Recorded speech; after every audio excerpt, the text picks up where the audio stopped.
Hey, what's going on, everyone? Thanks for tuning in. This is episode 103 of the Davidson Hang Podcast. I'm excited to introduce to you Colin Yang, who is a commercial account executive at Box. And yeah, it's always nice to connect with another fellow Asian dude who's in account executive roles. Like honestly, there's not that many of us. So when I do come across one, I feel like we have a lot to talk about, a lot to connect about. But excited to have you on the podcast. Yeah, absolutely. And I appreciate the opportunity. I'm excited to talk about this and all everything encompassing it being Asian in sales.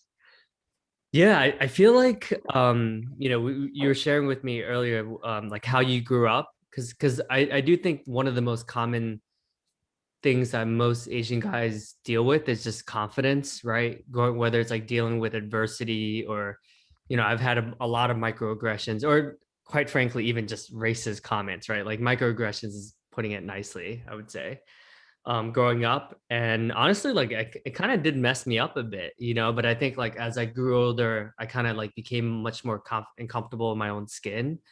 But I like, I would love to hear like how you grew up and how that shaped you to who you are today.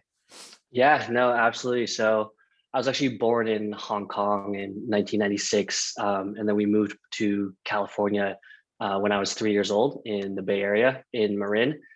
And I think my upbringing was actually unique just because I was one of the only 100% Chinese people in my town. And all the other Chinese people were the Asian mother, white father type dynamic. And, growing up, I wouldn't even say it was microaggressions. It was just straight out racism to my face, like calling me the C word and, making comments like, oh, where's my pencil? Or like all, all those stupid Chinese jokes or Asian jokes. But, growing up like that definitely, gave me a thick skin. And I think that's why I'm so confident now that I'm at this age and I really don't have a problem telling you how I feel to your face, whether it be Mm. good, bad, neutral. But yeah, no, definitely growing up in a town where I was one of the only Chinese people definitely was an interesting upbringing, especially, let alone, just being around girls or having friends that were not Asian. You know, I always, yeah, talking to girls are like, oh, we don't like you because you're Asian, or like, we don't know any Asian people. Wow. So that, yeah, so really growing up kind of gave me the lack of confidence. I always just assumed that I couldn't talk to any people that weren't Asian and they would just not like me because of like the color of my skin, which I know now is not true.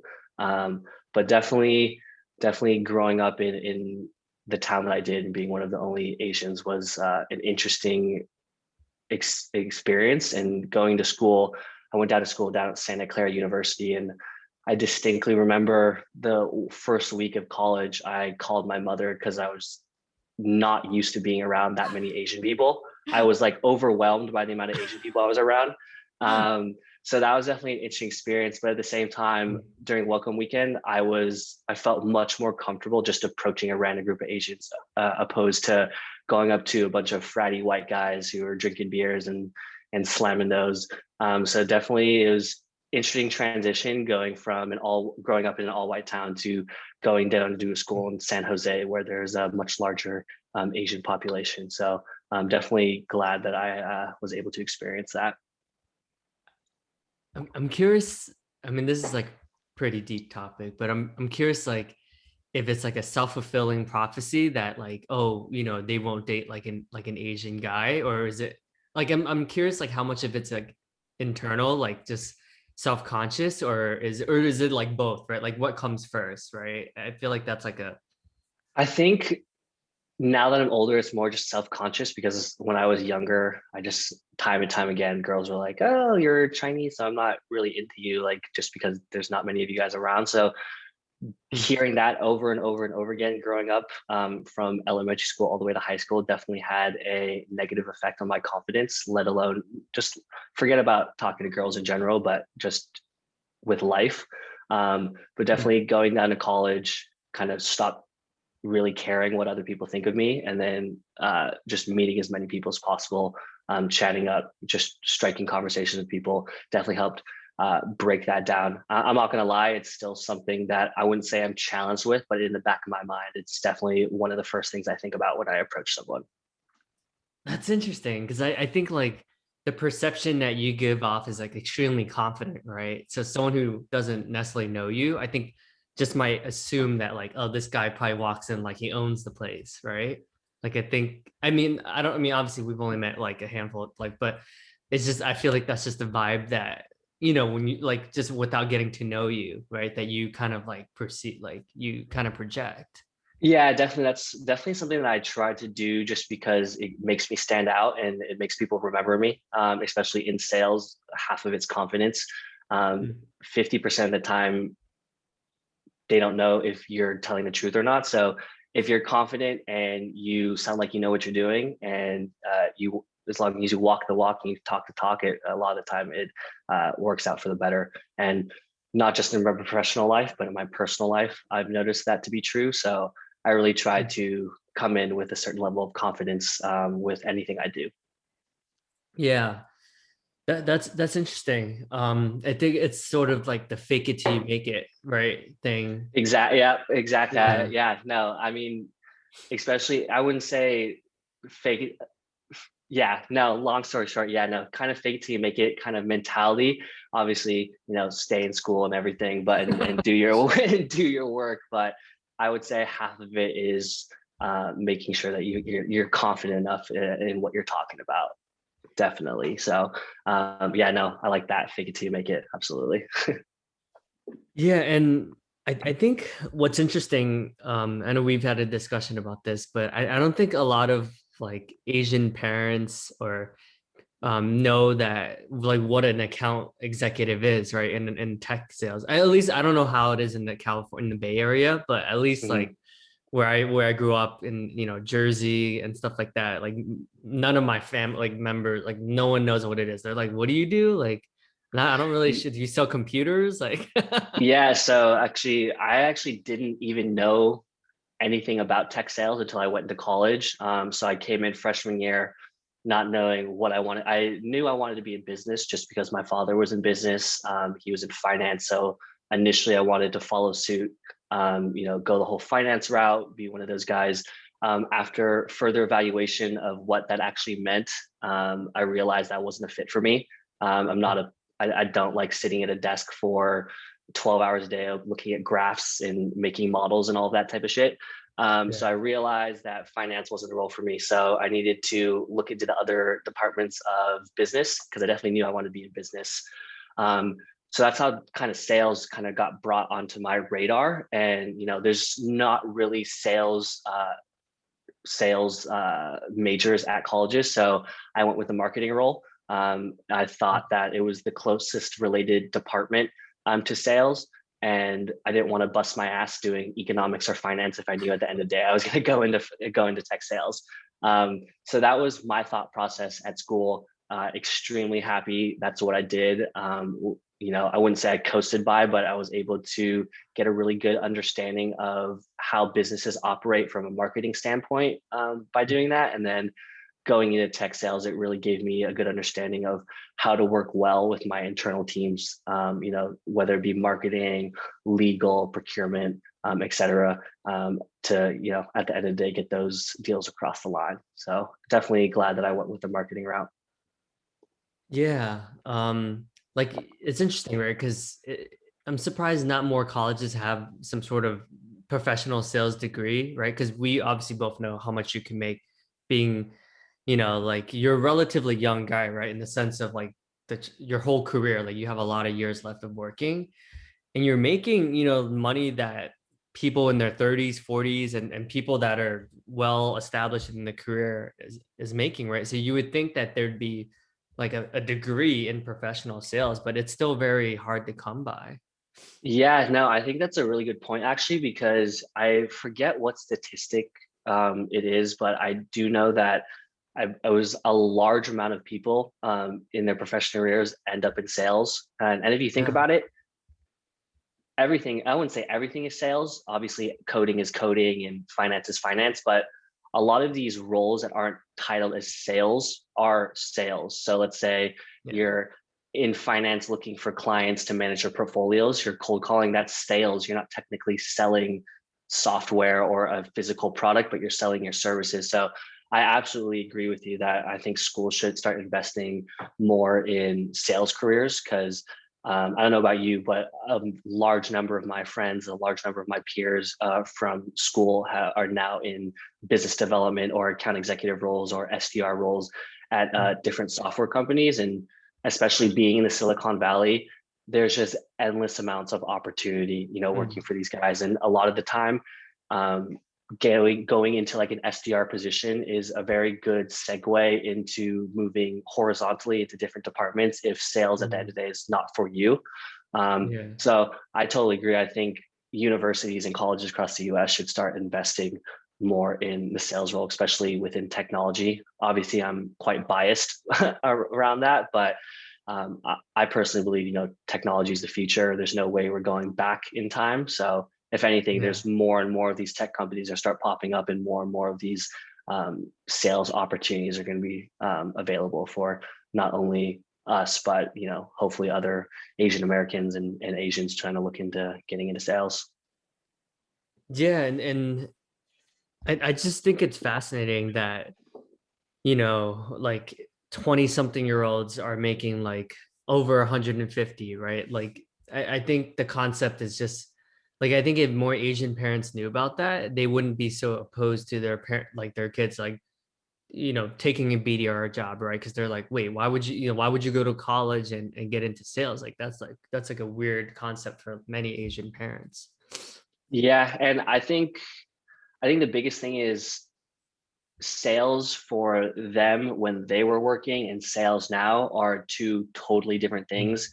I believe like when they were around our age working, it's door to door, sleazy, got people just trying to take as much money out of your pocket as possible, opposed to now we're working for these, technology companies that are actually making direct impacts in communities and individuals Yeah. as well as other companies' lives.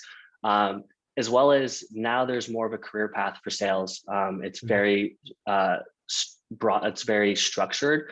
And I think as long as, depending obviously on your relationship with your parents and what they are trying to push you into do in your career, if you're able to break out the framework of what being in sales and technology is like and letting them know, hey, there's a very structured promotion path and I can make X, Y, and Z amount of dollars, doing this job. I think it usually is a little bit easier to tell your parents, I want to go into this. I have a plan, these are my 1, 2, 3, 4, 5 year goals. And eventually Yeah. I want, after being in an individual contributor role, I want to go into management, and that'll lead me to being a CRO at a software company like Rich. So I think as long as you guys have a plan and you're able to communicate that to your parents, whether they will accept it or not, I think it would make them a little bit more comfortable with your decision if at the end of the day you want to get into sales. Yeah, that's good advice. I think you're right. I think there is a career path in sales, and like you said, even if you choose to get into customer success, there's that, or sales engineering or technical, implementation. There's like a lot of different paths, and to your point, it is all relatively new, right? Like customer success, even 15 years ago, was not really like Yeah, it wasn't a thing. So yeah. no, absolutely. There's just with, especially with the COVID and the acceleration of technology adoption and digital transformation among essentially every single industry, Yeah. I think there's so much opportunity for people to make a boatload of money, in my opinion. So I'm definitely along for the ride. Yeah, and I saw that you've worked at, Okta, which is also a pretty fast-growing company, up-and-coming company, similar to Box. What's your framework in evaluating different opportunities? Because I do think in the Bay Area, there's just so much to choose from. So how does one even know where to start? Yeah, no, that's a great question. So for me, when I'm evaluating different companies that I want to potentially work for, I think about three different things. Number one, do I enjoy the people that I'd be working with? Number two, am I still growing and learning in this role? And then number three, am I making money? Um, at the end of the day, there's so many technology companies and so many different opportunities where you could almost just throw a dart at a board and whatever it lands on you can go after.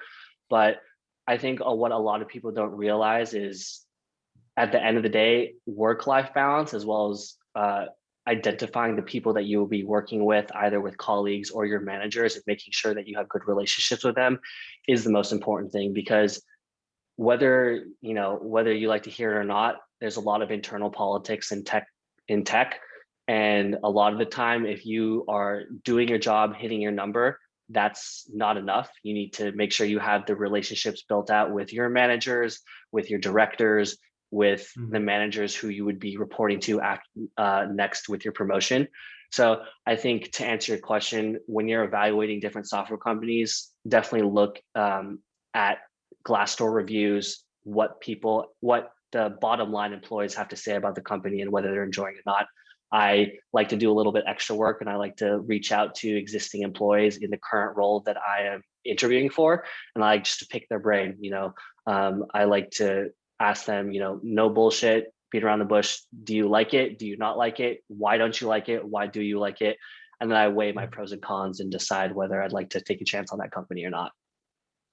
Yeah, that's good advice. People, I think a lot of most people's concerns, I think politics is something that traditionally like a lot of Asians aren't good at, right? At least that's like what Mm, I get when I speak with other yeah. Asians. And it's something that we can either hate it or we can get better at it and then use it like and leverage it instead of make it something that like, oh, like I just not good at it, right? I think we need to have Mm, a growth mindset around, well, our new generation, like maybe we could be the ones that can actually be good at it and also mentor and teach others who, maybe haven't been traditionally good at it. yeah. I think I should have said this earlier before, but I think 50% of your 50% of your job is making sure your resume is good and your GPA is up to standard and all of that. But the other 50% is networking. At the end of the day, networking, especially in technology, is what's going to get you far in life. Like, for instance, my internship that I got at Okta, I got that because my mother was doing yoga with the chief of staff, and she had her over for lunch because they were doing yoga a bunch. And I introduced myself. I was confident. I asked her, I was curious, asked her questions about her role, what she did. I had no idea what Okta was at the time. I was just Okay. like, I was a junior in college. I was looking for internships. And I was just like, hey, like, is it possible that Okta has an internship? And while it wasn't direct networking, it was networking. And until this day, I'm still very connected to this woman, and she has put me in contact with a number of fantastic people. So I think, especially within Asian Americans or Asians in general, they just need to be confident enough to be the first one to make a move, say hello, be Mm. curious, ask questions. Um, I'm a big proponent of asking questions. My motto is, the worst they can say is no. Yeah. And if they say no, then on to the next. But it's better to get a no rather than not asking and potentially getting a yes. So I think networking is definitely the one of the honestly the most important thing in this technology and sales role. Obviously, hitting your quota is very important, but I think the relationships that you make at your company with your manager and with your other employees is the most important thing. Yeah, that's good advice. I think so many of us Asians focus more on the results and oh, if I Mm-hmm. outwork everyone, I'll get promoted, right? But like you said, that's only 50% of it. The other 50% is getting visibility, advocating for yourself, like having champions, having people that will have your back, right? Whenever there is opportunity, they're throwing your name in the hat for projects or taking on additional responsibilities. And ultimately, that's equally as important. I think traditionally many Asians are just focused on, well, just keep your head down. If you do good work, like you'll just be successful, right? But in this new world that we live in, it's like, well, that's like the bare minimum, right? And then Yeah. because everyone's so competitive now, like you really have to stand out from the competition. And that does, like you said, take putting yourself out there and sometimes having uncomfortable conversations where you normally wouldn't be, whether it's their title or you think that, oh, they're too busy for me or something like that? Yeah, no, absolutely. And I think one of the reasons why I'm very comfortable doing it is at school, I rushed a fraternity, and I pretty much think of interviewing other companies as rushing another fraternity. You have to put on the fake smile. You have to sound super excited and happy-go-lucky, and kind of, fake it till you make it. But I definitely consider that helping me and kind of breaking down my confidence in approaching other people, whether that be random or not. Always just think of it as, or personally for me, I think of it as rushing a fraternity. I know not everyone has that ability, but it's got to put on that fake smile. You got to ask questions, and you gotta want to learn. Definitely. And what advice would you give to people who are thinking about rushing a fraternity, but they're not sure, like even after you graduate, like what benefits it has? Like, would you be able to reflect and kind of share? I mean, you Yeah, did say that's important, but anything else?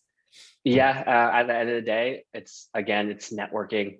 I have 150 guys spread all throughout the United States. Most of them are in Silicon Valley, but I have 150 guys that, whether I know them or not personally, I am affiliated with them through this fraternity, and 9 times out of 10, they're more than happy to talk to me. So when I was in college, I actually was a part of the project where we built the Salesforce database of all of our past alumni that used to be part of the fraternity, kind of where they're at now, and as well as their LinkedIn, their contact information. And a lot of these guys, they're now COOs and CEOs, or like VPs or directors at a lot of these big software companies. So again, it all comes down to networking. I mean, obviously there's some people who think fraternities are dumb and all of that, which is totally fine. They're allowed to their own opinion. But the reason I did it was solely, obviously I wanted to like meet a group of guys and kind of have that sense, but it was a long-term strategy through networking. And actually, I got my first ever internship. It was at this small startup called Sports Board. Well, I guess a little backstory is I had an internship lined up. It fell through because the office closed, and it was like a month before summer. So I was, shit out of luck. I was like, all right, well, I guess I don't have an internship. After that, I sent out a few feeler texts in my fraternity. One of the boys in my fraternity, his father had a tech startup, and he hired me with like 2 weeks later. So, Wow. it's networking. As if you don't like it, learn to like it, because it's very, very important, especially in this day and age. Yeah, so many takeaways. Yeah, I would agree. So I joined an Asian fraternity, and I'm still involved with like I came back to speak at the general interest meeting at Rutgers the other day. So yeah, it's awesome. And then there's people that these are a meeting with Russias. So I was like, hey, like why should you join a fraternity? It's like, well, I graduated this amount of years ago and I still come back and I still help out these guys because like I want to give back, and like they've given so much for me when I was in your shoes, right? So I want to give back. So Yeah. yeah, it's interesting. I do think networking, I feel like traditionally, like a lot of, like for instance, what I saw was like Koreans would help Koreans, like, or Indians would help Indians, like Vietnamese would help Vietnamese, right? But I don't know, like I feel like nowadays we're coming together more. Like there's more of a cohesive like identity, where I think it used to be like, well, Taiwanese people or people from Hong Kong only hang out with people from Hong Kong, right? But I do see Yeah. us meshing a lot more in this year or the last year or so. Yeah. No, absolutely. Especially, with, all the extra bullshit going on with COVID and, other things in the political sphere. Absolutely. I think definitely as an Asian community, we're coming together a lot more, rather than kind of just looking at individual races and whatnot, because, um, you know, definitely, Asians are still a minority group, and although we might not be seen as one, we definitely are. So I think it's good that we're connecting more and having these conversations and just bringing them more to light. Yeah. Yeah, no, I appreciate your contributions. I mean, you're clearly, it's interesting because I feel like you're intentional with your like you think long term, right? Which I think is smart in general. Um, but yeah, I mean, you're clearly very like mature for your age. Do you have like a lot of mentors? Like, I guess, I mean, I'm sure the fraternity helped, but like, would you say you go out of your way to find mentors, like more than, let's say, the average person? Yeah, no, that's a great question. So I would say I'm very lucky in the sense that my father was in business, and so he's very business savvy and he knows what he's talking about. So I think growing up, he kind of put that backbone in me and kind of gave me the mindset of, think long term, don't think 1 2 years immediate results. Think of what will my actions and what will my decisions do 4 5 10 years down the road. But I absolutely also reach out. I also have mentors as well, because obviously my father is my father and he has, very set criteria in his mind of, what I should be doing with my life. Uh-huh. And, he's not right all the time. Your parents Mm. can be wrong. You need to do what's best for yourself. So I think it's good. And I personally also have a number of different mentors in different spaces, because I think it's Mm. good to have different insights into a lot of these things. So I Mm. definitely encourage you to reach out to mentors, and 9 times out of 10, no one's gonna get mad at you for asking you to mentor them. Like, if anything, they're gonna take it as a compliment. Like, I've never Okay. asked someone for help and they're like, dude, what are you doing? Like, fuck off. Like, never had that happen. They're always, especially in the technology space, open arms. They're more than happy to share what their experience is and what they've learned, to Mhm. make sure, yeah, because at the end of the day, there's no point in recreating the wheel. I like to say, Mhm. if other people are successful, I can be successful, copy what they're doing, add a little bit of my own personal spice into it, and that's how I like to think about it. So I definitely encourage people to take advantage of mentors, ask around, reach out. The worst they can say is no, and if they say no, go on to the next person. Yeah, I like, I mean, I feel like you definitely get after it, right? Like you like even at a young age, would you say that like was it like just a muscle that you built that you just because it sounds like you do pretty well with rejection. Was that always the case or was that just like a learned skill? Yeah, no, I think it it was something I acquired growing up. I was not always good with rejection. So it's not like I'm Superman or anything. But again, kind of growing up in an all white neighborhood and constantly being made fun of and constantly just having shit said to my face really built me up. And by the time I was in high school, I was Mhm. definitely not taking any type of stuff from anyone. So um, Mhm. I'm a big proponent of, be nice. You don't know what people are going through, and I think definitely those experiences have kind of shaped me to who I am. So Mhm. definitely, I would say I like to get after it. I also am a believer of, do not rely on anyone else. If you want something, go out and get it. Um, that's how I've been successful. Obviously, you have friends and family that you can rely on, but if you have a goal in mind and you're serious about it, put in the work and it will happen. It depends. It just depends how bad you want it at the end of the day, how much effort you want to put into it. I think Mhm. individuals are very strong and powerful. And if, again, as cheesy as it sounds, if you put your mind to it, you can get it done. I think so. I would say, the pandemic right now, some people are struggling with it, right? Whether it's like socially, it's a bit weird, or just, you're not, it's just a lot of change for a lot of folks. What advice would you give to people who, maybe like prior to the pandemic, they were doing well, but they seem to be struggling, and because of that, they maybe lost some of that morale. Yeah, I mean, that's a great question. I mean, I think why whenever I'm feeling down or whenever I'm feeling lonely or like just not feeling it, I like to put things in perspective. At the end of the day, I'm healthy. and I have a job. Um, Yeah. so that's the first thought process is, putting things in perspective, taking a step back and really, looking at my situation and, and, and understanding that. Um, Again, unfortunately, there's a lot of people who don't have jobs at the moment, whether that be because they are in different industries or whatnot.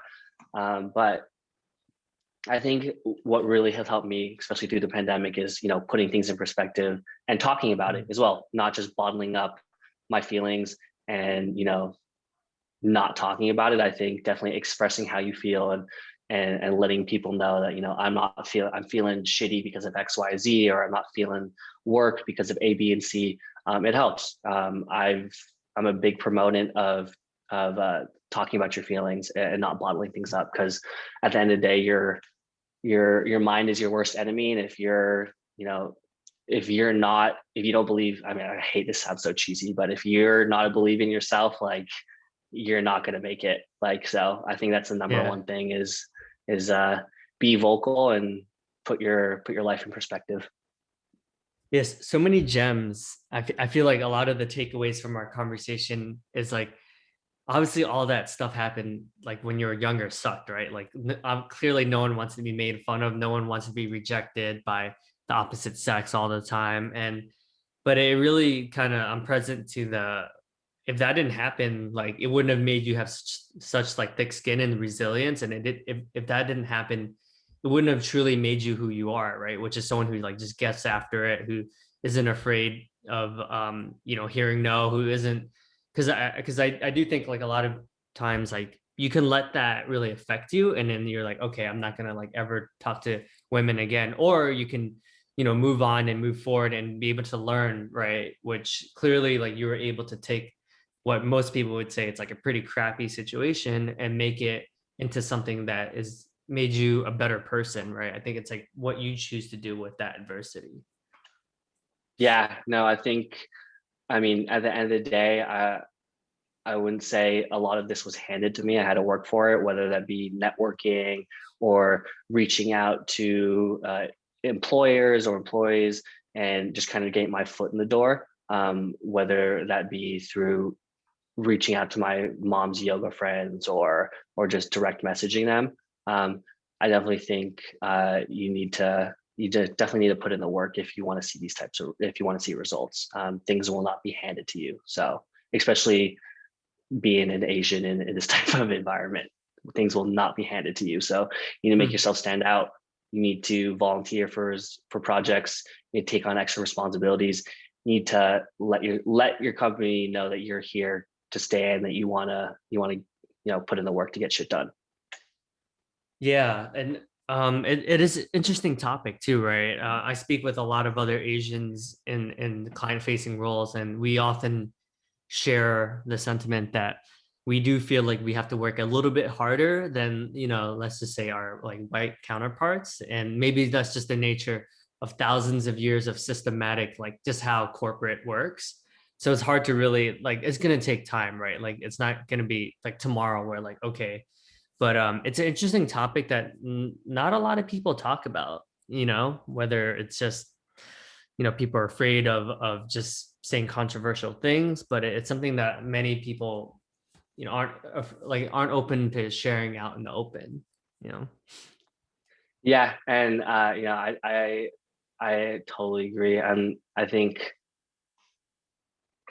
a lot of the time, it's not talked about. And I think, definitely it's good that more and more people are becoming more aware of the situation, whether that be because people like you and I are bringing it up and talking about it more.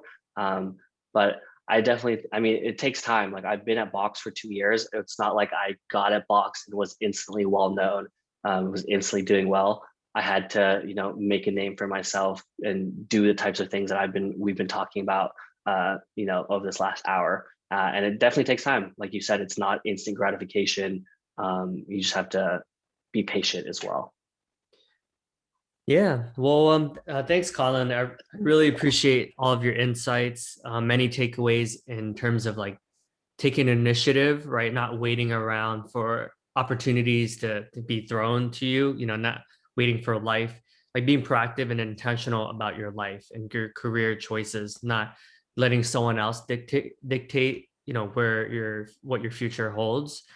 Also heard a lot of good takeaways around like networking and really just doubling down on that and making sure that yes, like get the results, but also prioritize networking because ultimately that is really going to help you out, whether you're in the Bay Area or not. Like networking, Yeah, because I feel like we're getting it's the more name of the global. game. Yeah, Yep. The more people you know, the more opportunities you'll have, is what I yeah. like to say. So yeah, man. Well, thanks. Want to acknowledge you for just being open to talking about some of these things that not everyone is quite open is very open about. It can be personal, and also, you just being open to just sharing like what's worked for you, and I'm sure many other people will listen to this, take action. What would you say is some advice for someone who they think they may be good in sales, but they're not like 100% sure if they want to do that for a living? My advice to them is try it. At the end of the day, if you don't like it or it's not cut out for you, do it for a year. You find out you don't like it. You've learned a lot about yourself. You've learned, number one, sales is not the career for you. And number two, that you're looking at some other roles. So, I mean, anyone who's hesitant on joining sales, I always encourage them to do it. Again, experiment. You don't even have to do it for a year. You can do it for 6 months, end up deciding you hate it, but at least you know that you put yourself out there, you took initiative, you tried something that you were not most comfortable with. And, at the end of the day, you're learning more about yourself as an individual, both in your personal and professional life. So I think my advice is whatever you're thinking about doing, whether it be joining sales, whether it be moving across the country, whether it be, asking that girl or guy out, just do it. Again, the worst they can say is no. Yeah, that's good advice. Thank you, Colin. And yeah, I do think not a lot of people make the correlation that there's so many skills that you get from sales that are just transferable across like every It's aspect of crazy. life. It's Yeah. crazy. It's crazy. A lot of sales is because a lot of it is emotional intelligence as well. You have to, depending on the situation, depending on the person you're talking to, um, you really have to feel it out. And, I guarantee you sales is a very good way of learning that and getting as many up to bats as possible. Yeah, yeah. I think this was a very insightful conversation. Appreciate you making the time. And yeah, if anyone wants to reach out, I'll link to your LinkedIn profile. And yeah, Of best of course. luck with everything. Yeah, you too. And I appreciate the opportunity, man. Thank you.